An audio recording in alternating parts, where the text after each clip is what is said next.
Hello, everyone, and welcome to our nutrition education presentation for those of you living with HIV and AIDS.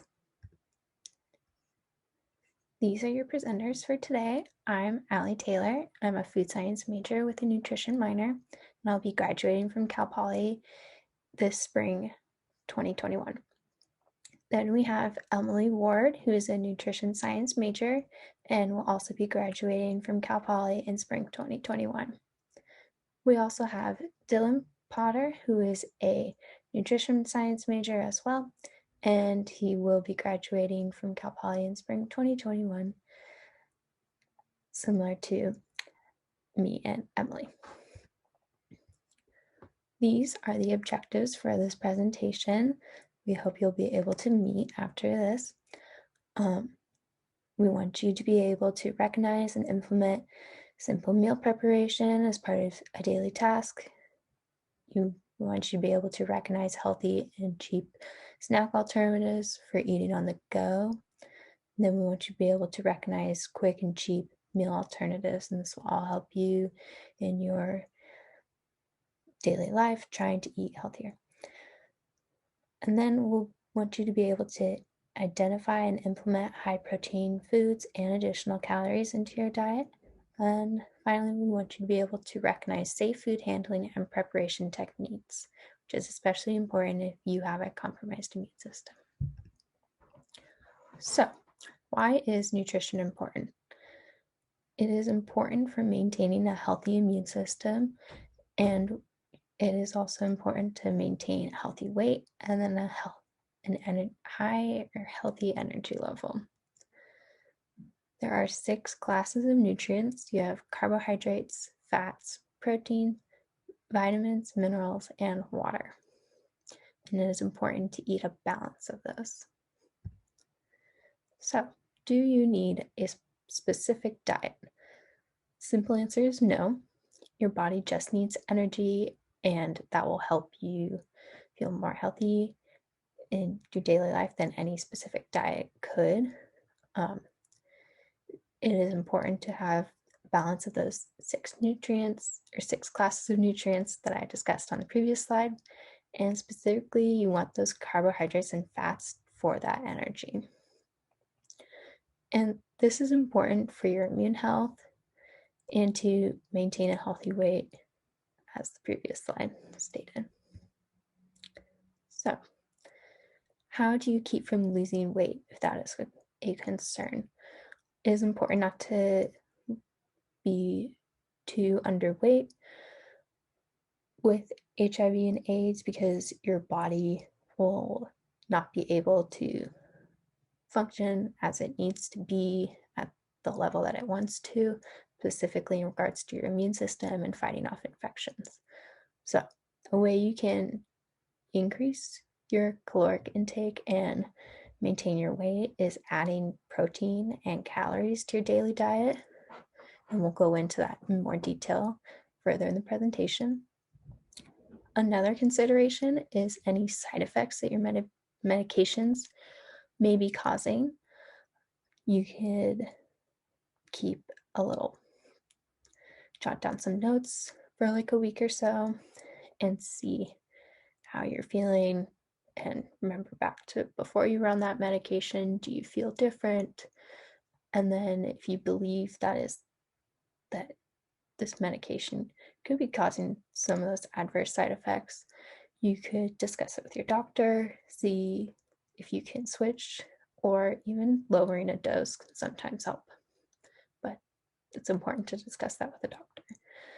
And then if nausea is common for you, you can combat through many ways, like ginger, peppermint tea, eating some plain crackers, ice on your neck, and Sea-Bands.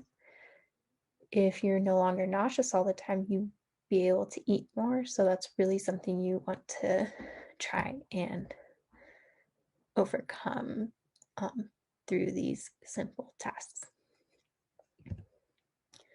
Now, on the other side, what if you are overweight? If you want to lose weight, you can follow the same general weight loss recommendations that are there for the rest of the population. They don't necessarily need to be modified, and only maybe in terms of adjusting recipes based on your needs. Maybe you don't want to cook a recipe with 20 ingredients, so you could modify that but still end up with a fairly healthy meal. And then you just need those nutritious foods to meet the needs of your body. And then it's important to remain active. And it doesn't have to be very intense exercise or high impact. You can do daily walks. If you are able to do high impact exercise, you could take a jog. And then yoga is a great option too. And it's important to maintain your caloric needs because you don't want to get your energy level too low.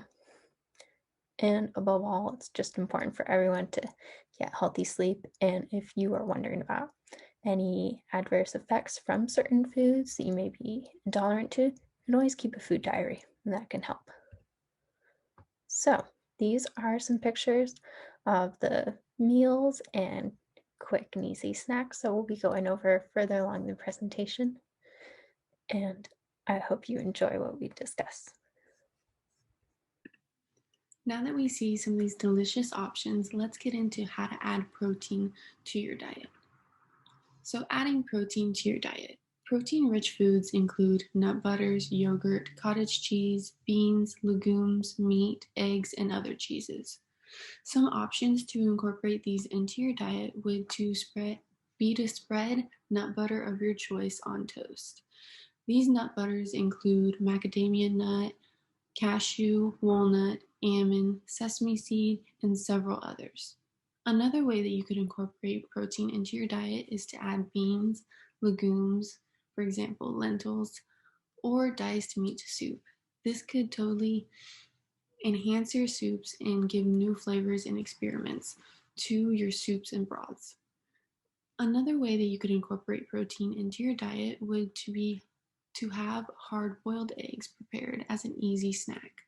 These hard-boiled eggs could be used just to eat plain or potentially be put on salads or made into egg salad sandwiches.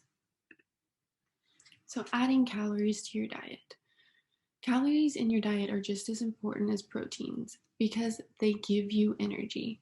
So in order to add calories to your diet, it is important to incorporate carbohydrates and fats. Carbohydrates are your major source of energy in your diet, and fats are like a backup source. So some options you can do to meet this is to incorporate whole grain carbs into your diet. These include 100% whole wheat bread, oats, brown rice, and there are various ways to incorporate these. So you could have a whole wheat sandwich or some toast, potentially some oatmeal, or you could have a stir fry with brown rice as the base. So healthy fats to incorporate into your diet would be nut butter, avocado, and olives. These can all be snack items or anything that you really prefer to put them in. It is also important, in addition to all of this, is to eat a couple small snacks throughout the day to help add calories, because I know that it can feel like it gets heavy when you're trying to incorporate all of these things because you're trying to eat a lot. But you don't have to do that. You can space out these small meals so you're more comfortable with what you're eating. So now that we've went through adding calories and adding protein to your diet, you might be asking yourself, how do I maintain my appetite?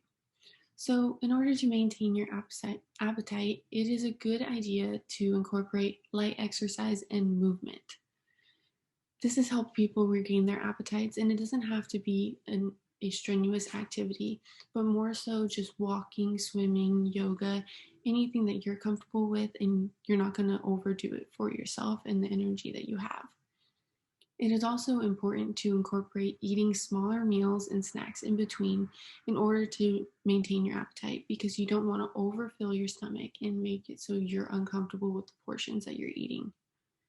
Another important thing to think about is avoiding carbonated drinks. So Carbonated drinks add a lot of air to your stomach, which can make you feel bloated and more full than you actually are, which will reduce your appetite.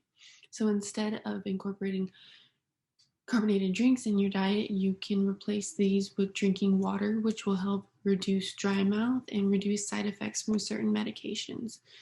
But it is important to note that you should not drink too much water before meal times because that could potentially fill you up and reduce your appetite, but more so drink water after meal times. And the final thing that you could do to maintain your appetite or to increase your appetite is just to eat with family and friends, because you want to be comfortable when you're eating. You want to feel like you're not forced or anything and you're just having a good time. So this is a good way to do it, is to eat with family and friends and company that makes you comfortable. Okay, moving on from that, we can now talk about vitamins and minerals and how they affect your immune system.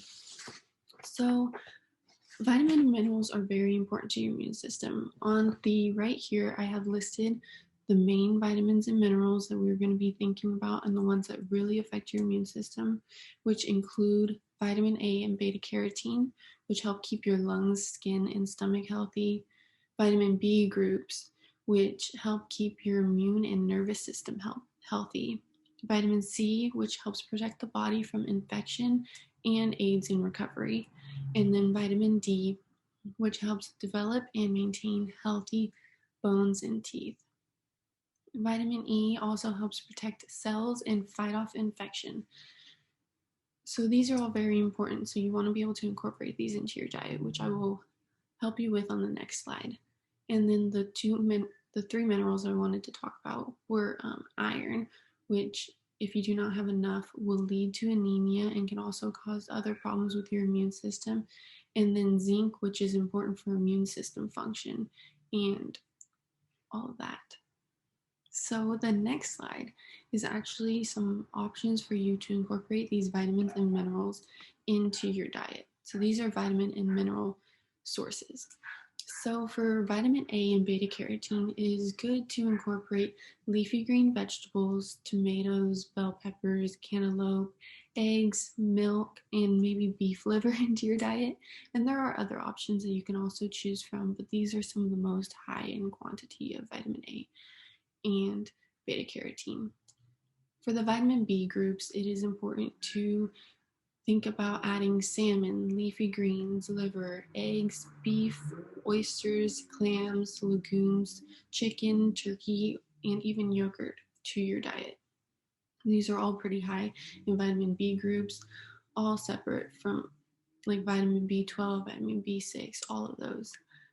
So moving on would be to vitamin C, which number one is oranges, so your citrus fruit, your peppers, strawberries, broccoli, Brussels sprouts, and potatoes. Next would be vitamin D, which you can get from cheese, fortified milks, fortified cereals, egg yolk, beef, fatty fish, and also mushrooms who absorb it from the sunlight. So vitamin E, you can get these from seed and vegetable oils, almonds, hazelnuts, peanuts, kale, sardines, spinach. It's kind of repetitive, all of the sources, because a lot of these fruits and vegetables have a lot of different vitamins within them. So next would be iron. You can get iron from fortified cereals, shellfish, beef, dark leafy greens, beans, lentils, and other organ meats. And then finally, zinc and selenium, you can get it from beef, oysters, turkey, chicken, eggs, brown rice, and the highest quantity of selenium you can get from is actually from Brazil nuts, which is quite interesting.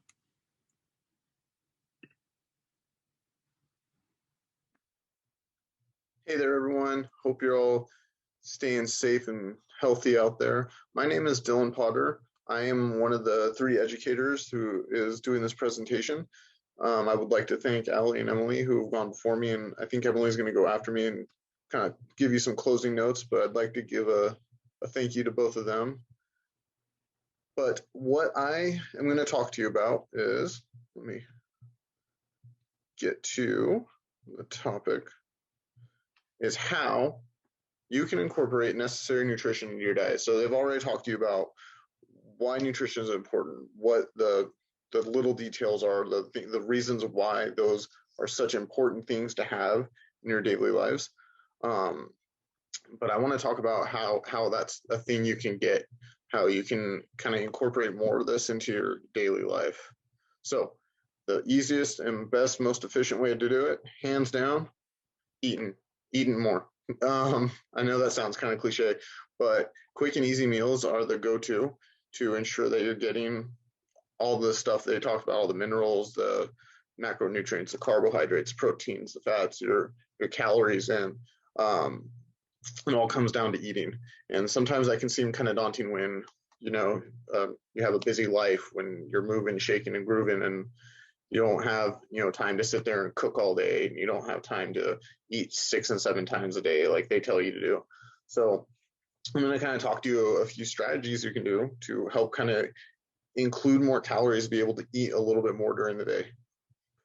So big, quick, efficient meals. So we gave a couple example meals of things you can do to make, and it makes a lot of leftovers that are made very quickly. So even when you're coming home from a long day at work, long day doing whatever you're doing, this doesn't take very long to make. And the classic spaghetti, super cheap, super quick, super easy. It can be very, very simple, literally sauce and noodle, or it can be really fancy. You're adding meats to it. You're adding, all the herbs and proteins and, the fancy stuff.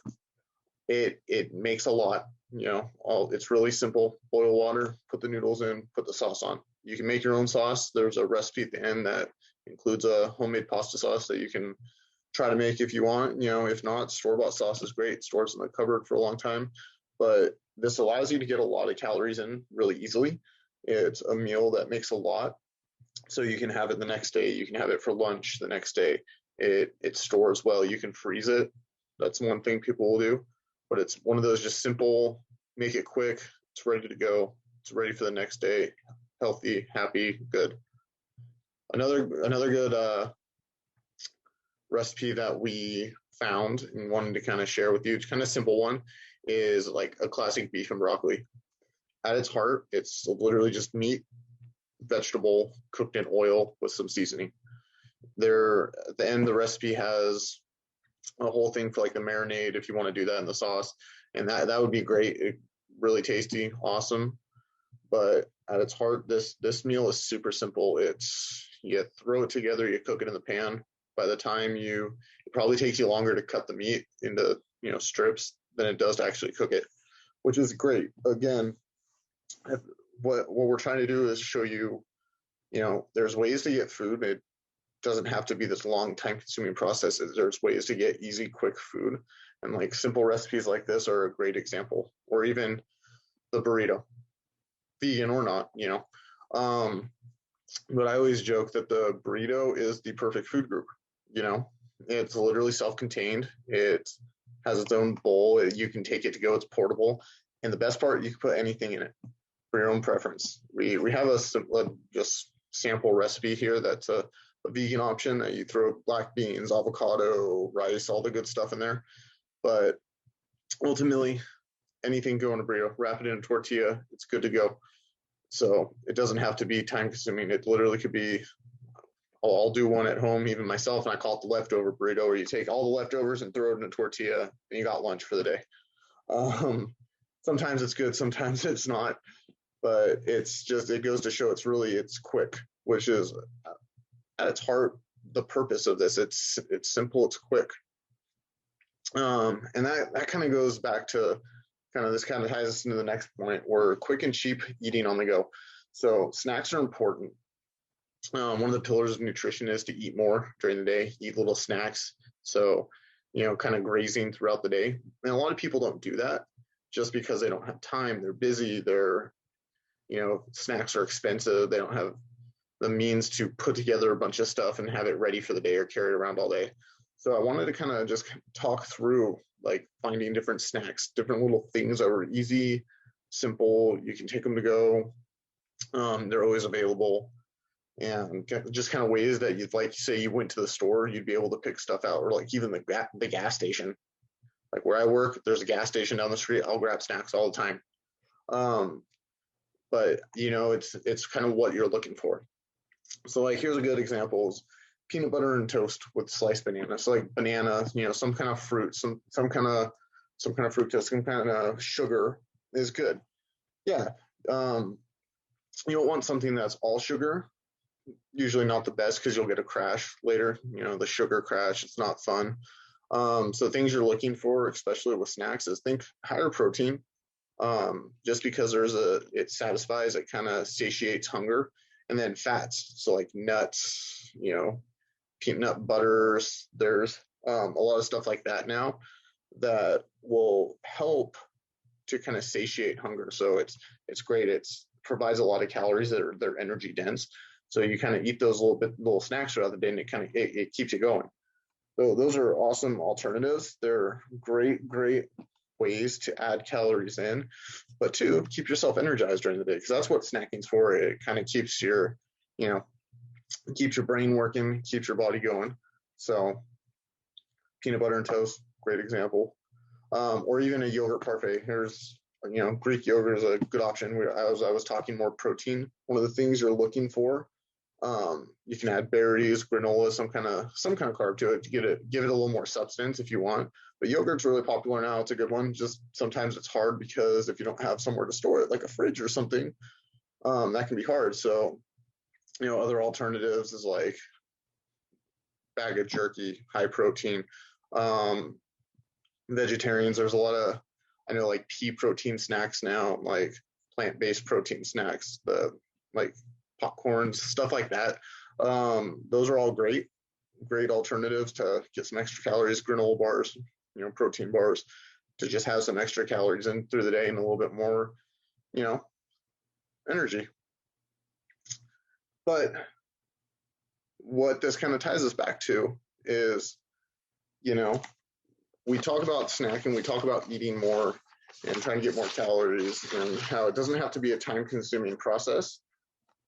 But with any kind of cooking you end up doing, any kind of snacks, there's always the issue of food safety, and that's kind of an overlooked thing, because there's some things to it that people would take for granted or wouldn't even think about. Like where you're getting your food at. Say you go to a place and get food, like, is it clean, is it dirty, but that is one of the things, like when you start cooking, when you start kind of doing a little bit more in the kitchen, that's one thing you should always kind of have on the forefront of your mind, is that food safety. So there's a few tips to food safety, a couple takeaways. The first being clean. Clean is the ultimate rule. Wash your hands, wash all the counters, cutting boards, all the utensils, paper towels for cleaning, washing fruits and vegetables to get rid of any kind of dirt and debris, any bacteria that might be on the surface. And then the last one actually on this slide is really kind of helpful. It's one of those ones that a lot of people wouldn't think about. I didn't even think about it. It's one of those things I'm probably going to start doing now, just because it clicked in my brain. Oh, no, that's kind of scuzzy in a way. But to clean the lids of the canned goods before you use them, so dust settles on there, people touch them, there's bacteria. So cleaning that off before you cut into that can and start using what's in it can really help kind of fight food poisoning. E. coli, salmonella, any kind of spread of bacteria or not good stuff in your body. So that's the big rule, is clean. The second rule, separate. You always want to separate, raw meat from other foods. Always, one cutting board for produce, meat. If you don't have one, just make sure to wash it. It goes back to rule one, clean. Stuff like that. So basically, you just want to make sure if cooked food is separated from uncooked food, raw meats are separated from all your other stuff. Chicken, that's a big one to keep separated from a lot of stuff. But, rule one, rule two, super important. And then 3 and 4, making sure things are cooked to a safe internal temperature. And then making sure the food is stored at a proper temperature once it's cooked, so that bacteria isn't in a hospitable growing zone and it can get you sick. Takeaway, clean, separate, cook, chill. pretty straightforward, but this is super important for just making sure that you're healthy when you do start cooking. Healthy, that you're using good food handling practices in your daily life. Before you eat a snack, wash your hands before you're, stuff like that, and it'll really go a long way. So with that being said, Emily's going to pick up here. Thank you guys for letting me talk to you and kind of speak about this stuff. I know sometimes it can kind of seem a little overwhelming, but biggest takeaway is just, it doesn't have to be that big time consuming process. It can be really simple. You're looking for high protein foods. Snacks are great. Just make sure they're not too high in sugar, or just because you'll get the crash and, that you're getting some kind of substance with it. And then eating, it doesn't have to be this big thing. It can be simple, make a bunch, eat it the next day or the day after. Always making sure things are clean as you're doing it. So again, thank you guys for letting me talk to you. I appreciate it, and I hope you all stay safe out there. Now that we have went through recipes that you can incorporate into your diet and also food safety, I think it is important to add how to read a nutrition label, just in case some of the topics can get confusing. So on the left side of the screen, you will see the original label, and then towards the middle of the screen, you'll see a new label. So the nutrition label was actually updated on May 26, 2016 by the FDA to reflect new scientific information on the healthy diet. So to the right, you can see a labeled new label where they label the differences between the serving size font, the serving sizes that have been updated, and the calories that have a larger type. So on here you see the calories with the larger type and the enlarged serving sizes. And then we also have updated daily values. So these daily values have been updated based on scientific knowledge of nutrients and what the consumer needs. So the next thing that was also updated was they added sugars. So they put in the added sugars. Instead of just the total sugars being shown on the label, now you can actually see what sugars have been added through the process of food processing. And then finally, we have the changes in the nutrients required and the actual amounts declared for the daily values, and a new footnote that just describes the daily values for the 2,000 calorie daily diet of the consumer. So this is actually the end of our presentation. Right here we have a contact slide with one of our presenters, Allie Taylor, and her email, which you can contact if you need help finding any of the resources or anything that we used during this presentation. The complete set is actually available at this link that says Complete Presentation ASN. So if you click on that, it'll take you to a PDF of the complete set. So you can go through the slides and go through any information that you still want to go through and any information that you missed out through the presentation. Next, we have the recipes. So these recipes are the examples that we're giving within the presentation, and they will include instructions and how to prepare these, so preparation techniques and anything that was listed on the nutrition, the guide for the recipes. And then right below that, we actually have our handout. So we have a handout for the group where it pretty much just describes the simple things about nutrients and macronutrients and why they're necessary for you and why you should incorporate them into your diet, which I will actually show you a small it shortly. And then right under that, we have our survey link for a post-presentation survey, which is a short, quick, easy survey that you can take and just give us some feedback on what we can improve on, what we did well, and anything that you might want added to a future presentation if you were ever to get one. And then continuing on from this is just our resource slide. So on the resource slide, you can click on these links actually and be able to go through some of the information that maybe we didn't present, but is also in these links. And then on the last 3 of them are the actual recipe links. So you can actually go through those too and look at the actual source of the recipe. And then finally, I wanted to show you the handout that I was talking about that is in one of the links. So the link will link you to this PDF so you can read through it, and it has a little bit of information about the function of proteins, carbohydrates, fat, vitamins and minerals, water, and then just a little excerpt on food safety, since I know that slide did have a lot of information on it.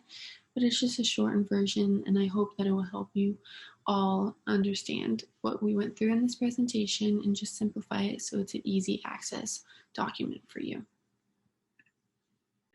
So now that we've went through the handout, I just wanted to say thank you so much, and we hope that you enjoyed our presentation. And please, please, please don't forget to fill out our short post-presentation survey. It is linked on the contact slide, as I previously stated, and it also is linked here on this last slide again. And we would just appreciate your feedback and your time taking that survey. And thank you so much for your time watching this entire presentation. And we really hope you learned something and that it will help you in your future. Thank you.